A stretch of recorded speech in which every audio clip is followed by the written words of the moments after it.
begin this morning by explaining, or doing my best to explain, kind of a prank that I've had the privilege of playing on some people. If you've ever seen this done, you'll know immediately what I'm talking about. If you've not seen it done, you might want to pay attention because it's really pretty funny. It might be just a little bit mean, but it's loads of fun. Now, I've had the opportunity several times when I'm with a group of people to offer a few of those individuals what I call airplane rides. And has anybody ever seen this done or had it? Nobody? No, that's too bad. We should demonstrate, but don't have time for that. It's really very simple. All you need is a plank or a board that's maybe 8 or 10 inches wide and 3 or 4 feet long, and we put it up on blocks so it's off the floor, just a few inches. And then the passenger comes in, and you explain to the passenger what's going to happen, and that is you're going to stand on the plank, and it's going to be lifted up into the air, and it's going to feel like you're on an airplane. Doesn't sound too bad yet, right? So that happens. The passenger comes in, they're blindfolded, and then there's a helper, and the helper helps them step up onto the plank, and the helper tells them to put their hands on their shoulder. And then the 2 other people on both sides of the plank, they lift it up off the blocks, and they just kind of, rock it back and forth. Now, it's only this, it's very safe. Nothing is happening. But the helper that has the person's hands on their shoulder, they begin to go like this. And when you're blindfolded, it feels like you're just being, hoisted up into the air. And if the helper's really good, they get way down low, and they just kind of let the fingertips, slip away like that. And then the people holding the plank begin to complain that, they can't hold it any longer, and the person has to jump off before they crash. Jump, jump, jump! And the person, they get off. It's pretty hilarious, actually. But when they finally do jump, they discover that they're 4 or 5 inches off the ground. It really, like I said, it might be a little bit mean, but it's very, very funny. Anyway, I tell you this story and this prank that I played because what actually is happening is, you're messing with somebody's perceptions. They perceive the idea, the feeling that they're being lifted way up into the air. They think they're, 8 feet off the ground, and they're not. The reality is they're way down low. Nothing is wrong. There's no harm, but yet they're just, a little bit panicked. And I mention this simply because I want us to recognize that it's pretty easy to have your perceptions be fooled. It's pretty easy to not necessarily know exactly what it is that is happening. And I've never seen this fail. And every time that I've tried it, it works every time. The people they buy it, hook, line, and sinker, that they're way up there. But we're going to be talking today about our ego. And I'm not thoroughly convinced that everybody understands exactly what I mean when I use the term ego, because what I'm not talking about is the kind of ego that we generally talk about in conversation. When we talk about somebody's ego, we talk about this, grandiose self-image, this, oh, look at me, I am the greatest kind of mentality that people sometimes have. And that's not the kind of ego that I'm talking about. And it's critical that we understand this in order for you to get the gist of what this message is going to be about. The ego that I'm talking about is just like the airplane ride. Okay? It's very, very crafty. And none of us are exempt from this kind of ego. It's something that is embedded into our mind. It's part of the human condition. But what the ego does is it helps you to lose track of your perceptions. It helps you to not really pay attention closely to what it is that's actually happening. And it can convince you of things that are not necessarily true or not necessarily accurate. And this text that we read a few minutes ago is a prime example of how the ego can come in and it can alter somebody's perceptions of what it is that is actually happening. So I want you to just play along with me for a minute. Suppose that there are these two friends. Maybe they're from the same village, they grew up together, they've been best buds since they were this high, and now they're both adults, they both have families, they both have obligations, and they have bills to pay, and money's a little tight, and they could stand to buy some food, and so they decide that they're going to get up early some morning, and they're going to go to the town square in hopes that they can get hired. And you know what? Their plan works perfectly. They show up at the town square, they get hired immediately, they go out to the vineyard, and they have a wonderful day.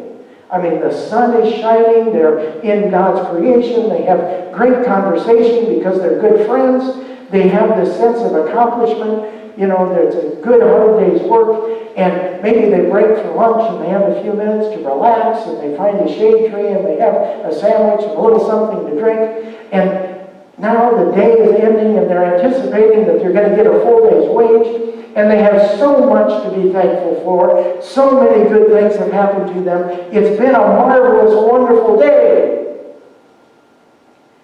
And it's time for the pay. And they notice that some of the people that were late coming to the vineyard, some only worked a half a day, others only worked an hour. And they got a full day's pay too. And so when they received their full day's pay, when they received it, they grumbled against the landowner. Now pay attention to what's going on here. They've had a great day. Their plan to earn a little extra money has worked out perfectly. They had every reason to expect a positive outcome. They were anticipating a full day's pay, and that's what they got. Everything was perfect. They should be rejoicing. They should be filled with joy. They should be filled with gratitude, and they receive their pay. And what do? They grumble against the landowner. And the problem isn't that they didn't get paid more. The problem is that the landowner treated them equal. Verse 12 says, the last worked only an hour. And you have made them equal to us who have borne the burden of the day and the scorching heat. All of a sudden, what was lovely sunshine sort of turned into scorching heat, didn't it? Can you see how the ego crept in? Very craftily crept in and convinced these two friends that should be rejoicing. They should be filled with gratitude, that their plan worked. Everything that they wanted to accomplish has come true for them. But the ego crept in and said, this isn't right. Something's going on here. This isn't fair. We were out there all day and they only worked an hour. What's going on here? We should get more money. They made those people equal to us, and they're not equal to us. We work more hours. This is an insult. It isn't fair. And then the landowner called them out a little bit on their ego. They said, I'm doing you no wrong. You agreed for the normal daily wage. Take what's yours and leave. I choose to give to the last the same as I give to you. Am I not allowed to do that? What say do you have in that? Or are you envious? Because I am generous. Now there are two hints in this story, two big hints, that the ego has taken over the minds of our two workers. Hint number one, of course, is that you made them equal to us. The ego loves to be in a situation where they can compare who you are versus who the other person is. Comparisons and judgments and, being able to feel superior and to be, more educated, more wealthy, more, whatever than the other person feeds that ego. And the other clue is when the landowner said, are you envious? because I am generous? Are they really envious? Are they saying, you know, darn it anyway? I mean, we could have just hung out all day and only worked the last hour and still got the full day's pay. You know, why do we work for 8 hours? That's crazy. You know, if we'd only known. Envy and greed and all of those are all products of the ego. So we have two big hints here in this story. But what goes beyond that, it says everybody has an ego, everybody suffers from this to some degree. But every ego embedded in every human mind has an element of what I call the victim mentality. It's built in. It's there. But it's dangerous. And to not be aware of it leads you to places sometimes that you don't really want to be. That victim mentality inflicts pain and suffering and anger and resentment onto yourself. You do it to yourself. Think about that. What changed for our two friends when they came to get their pay? They were having a good time. They had worked all day. They had this wonderful sense of accomplishment. They had been out in God's creation. They had had good company and good conversation. Everything was going along just fine. And in a way, they were experiencing fully what might be called the love of God. They were experiencing that fully. And then suddenly, in an instant, all of that just evaporates. What changed? Nothing changed. The only thing that changed is that their egos took them for an airplane ride.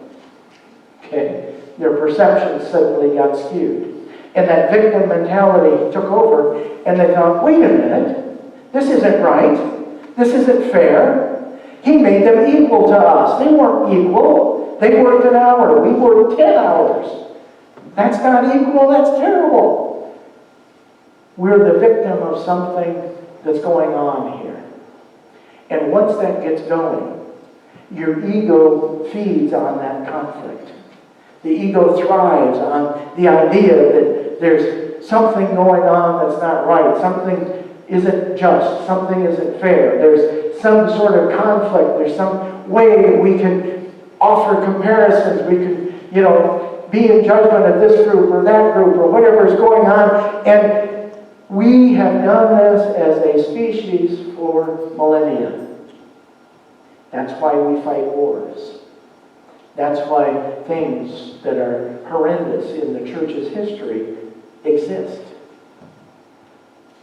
When we compare, when we are in conflict, when things seem to go wrong, when things are identified as being bad or evil,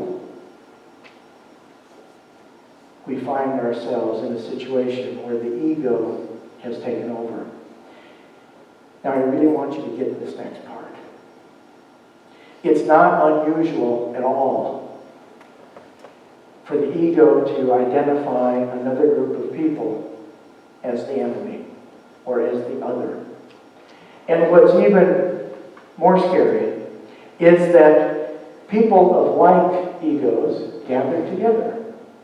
And there becomes a collective identity. There becomes a collective ego. There becomes this group mentality. And it can be a nation.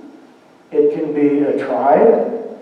It can be a faith tradition. It can be a particular denomination. It can be a particular group of people within a denomination. It can be almost anybody. But once somebody is labeled as the enemy or as the other, or as not being equal to you, or you are superior to them, it sets up this us versus them.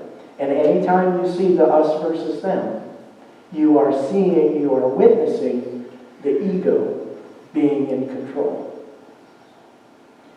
This happens all the time in the church. I hate to say it, but think about it. That the believer in the church is defined by pointing at the unbeliever. Oh, look at those people over there. They are so sinful. There's no way they're getting into heaven. But, I have the truth. and I know what to do. Who would the believer be without the unbeliever? Who would the believer be without the unbeliever? If you couldn't be in that position of ego and be able to compare yourself and judge somebody else and not be equal to somebody else, who would you be as the believer without the unbeliever? I said last week that I thought it was a very real possibility that the ego and the love of God are mutually exclusive. And I used the illustration of a light switch. Now, I'm not talking about a dimmer, okay? That's a different kind of light switch. But what I'm talking about is a light switch that's either on or it's off. Now, those two positions are what are called mutually exclusive. They're mutual in that they share the same switch, but they're exclusive in the sense that they can only occupy one position or the other. And if I'm correct, and the ego and the love of God are mutually exclusive, that means that where one is, the other cannot be. So if you're focused up here in your mind on things that are ego-driven, the love of God must take a back seat. And I think this is what happened to our workers in the vineyard. They were completely happy. They were engrossed. They were experiencing the love of God. Everything was going along great. And all of a sudden, they had this little hint of ego and this little hint of victim mentality and this little voice in their head that kept saying, this isn't fair. This isn't right. We should be getting more money. He made them equal. He made those that only worked an hour equal to us.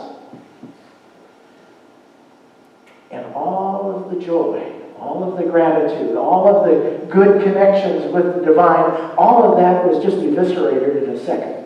It just was wiped clean. It went away. Because the ego and the love of God are mutually exclusive. If you focus on one, it's very difficult to focus on the other, if not impossible.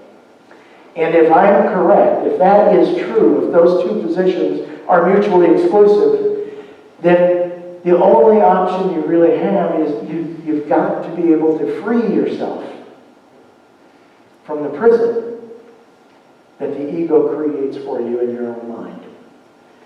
And you free yourself from that prison, and then you are free to experience the love of God. But it's only through awareness that we learn that this ego even exists. It's only through awareness that we learn how it works. It's only through awareness that we are able to observe our own emotions and how we react to different situations and things that come up. It's only through that awareness. But there's no better place for us to build that awareness than right here in our Christian faith. Because, quite honestly, if I'm correct that the love of God cannot exist when the ego is present, how many ways is the ego present in our expression of Christianity? And we need to be aware of that, and we need to be wary of it. We need to be cautious of it. I believe that we need to be wary of a Christianity that identifies others as less worthy, or not equal, or as unbelievers. I believe that we need to be wary of a Christianity that claims an exclusive relationship with God and insists upon a single path. That's superiority, that's comparative, that's conflict-ridden. I believe that we need to be wary of a Christianity that's willing to demean, oppress, or discriminate other groups, other people, when they don't happen to agree with us. And that's currently very prevalent in this denomination and others. I believe that we need to be wary of a Christianity that feeds our own egos through conflict and comparison and judgment. That is the message of the workers in the parable of the vineyard. In a nutshell, what Jesus is trying to say, and I spent some time last week making sure that this story, that you understood that this story is valid, that it is something that Jesus taught. It's something that Jesus actually said. And the message of Jesus and the message of the parable in the vineyard is that God's love is equal and available to everybody. Doesn't matter if you've been out there all day, or if you've been out there only an hour. God's love is equal and available to all. What is also in there, if you look closely, is that our own egos can rob us of the joy and the gratitude and everything because of the way that we perceive what is happening. Those workers were stolen from. They had every reason to end their day on a joyful note. They had every reason to anticipate that, this was going to be a good day, and they were going to have a full day's wage and a full day's pay and for a full day's work, and it was all going to be good. That was their plan. But their perceptions got altered. The message of the workers in the vineyard is that our own ego is responsible for much of our pain and suffering, and not God. The pain and the anger and the resentment and the suffering that our two workers that worked out there all day long, the pain and the resentment and the suffering that they felt was self-inflicted entirely. And we do this to ourselves over and over and over again. The message of the two workers in the vineyard is that our ego is strengthened through comparison and judgment. We notice that, hey, he made us equal with those that only worked an hour. The message is that as the awareness of our ego increases, the awareness of God will also increase. And once you understand that those two things have that mutually exclusive relationship, you can observe yourself, you can catch yourself, you can say, oh, that's my ego kind of taking over. And as you become aware, you have that opportunity to move closer to God. It becomes a spiritual discipline for you. Your personal spirituality gets richer because of this awareness. So this is part 6, and the final part, when we've been studying the love of God. And I would just invite you to focus on that limitless and luminous, that obvious and optimistic, that vulnerable and vital, equal and egoless love of God.